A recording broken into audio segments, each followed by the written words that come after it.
Investment is the name of the game that drives the global services outsourcing industry of Costa Rica. It also happens to be one of the most important priorities for Laura Chinchilla, who was elected president several months ago and stepped into office in May. We've come here to San Jose to speak to Laura directly. What does the global services outsourced industry mean to the economy of Costa Rica? Well, it means a lot because the Costa Rican economy has changed during the last 20 years thanks to two important areas. One is tourism.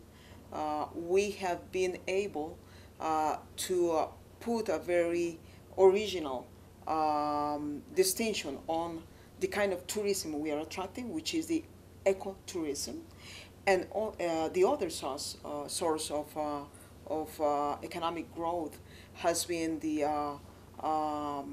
foreign investment on high-tech fields. We have been investing also in trying to prepare our human resources so we can be able to continue attracting this kind of investment to Costa Rica. So the idea of investment has been around for a long time, trying to attract investment into Costa Rica. As the new president, are there some new schemes or new ideas you're going to try to bring forth to strengthen that investment? Well, I would say that Costa Rica has been success in terms of attracting this kind of investment.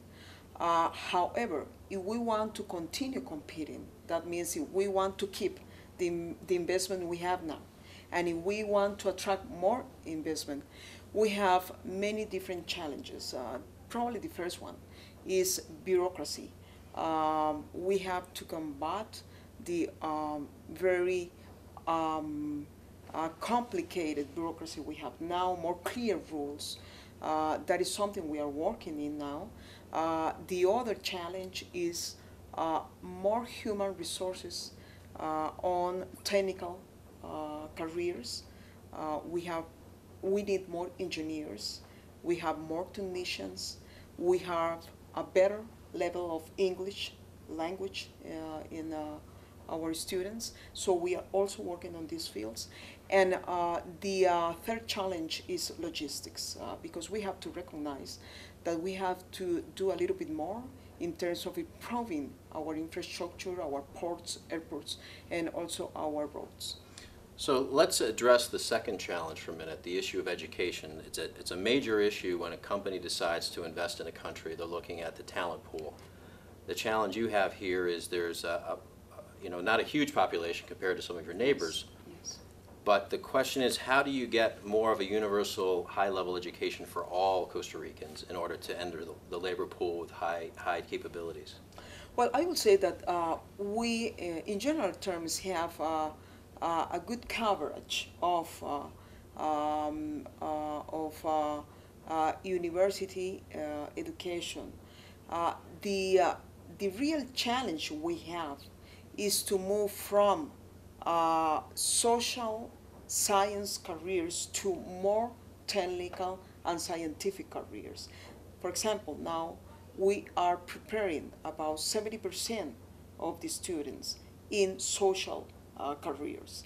And the issue is that these professionals do not find the jobs they are looking for. On the other hand, we are losing some very important opportunities of attracting more investment, because what these investors are looking for are not for social scientists, but for scientific technicians, engineers. So what we are doing now is negotiating with the universities, both public and private universities, in order to make some changes in the curriculum, and so try to move to a more scientific and technical oriented formation for our human resources.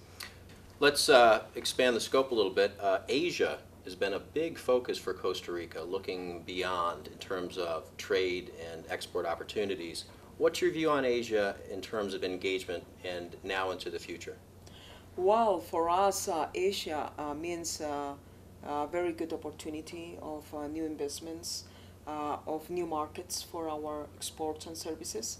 So what we are doing is now trying to pass a free trade agreement with China in the Congress.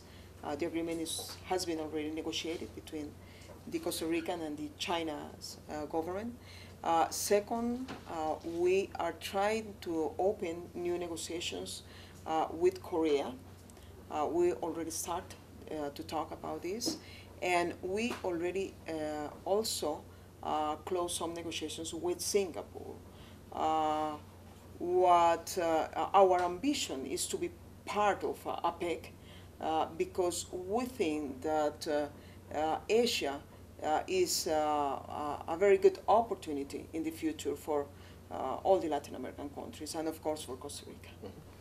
One of the challenges you face, Laura, as you enter 2 months now in office is, there, on one hand, Costa Rica is seen as a very welcoming, open country. However, there's this rising issue, perception around more challenges of the narco trade, the illegal narcotics. How do you address that head on without sacrificing your openness and warmth that you're perceived? Yes. Well, I would say that this is the challenge for most of the societies all around the world now.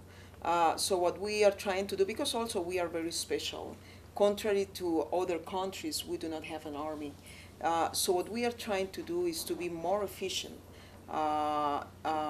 in combating narcotics, organized crime, with the instruments of the rule of law, with a professional police, trying to use in a better way the information, more intelligence, and more cooperation with our neighbor countries, and of course with our allies like the United States and European countries. Mm-hmm. I guess the final question is, what's it like to be president of Costa Rica? What's it like waking up every morning in the role you have? Wow, this is a privilege. Let me tell you that Costa Rica is a wonderful country. We are an environmental potential power in the world. We also have a very good record in terms of human rights, the respect of law. We are the most antique democracy in Latin America, so this is a wonderful country. And for me, this is a privilege. At the same time, this is a challenge because I am supposed to keep the path and trying to do much more. Our goal is to move Costa Rica to become the first developed country in Latin America, and also to become the first country carbon neutral in the whole world. So we have two very important goals we are moving to, and I'm sure we will be able to reach those goals. Probably not during my administration, but by the 2021, we think we will reach them. One other thing, you're a trailblazer, obviously, because you're a woman, and first woman in this role, sitting in this seat in Costa Rica. How do you feel about that? Do you sort of understand that there's a really important role you play in terms of a role model for other Latin American women throughout the region?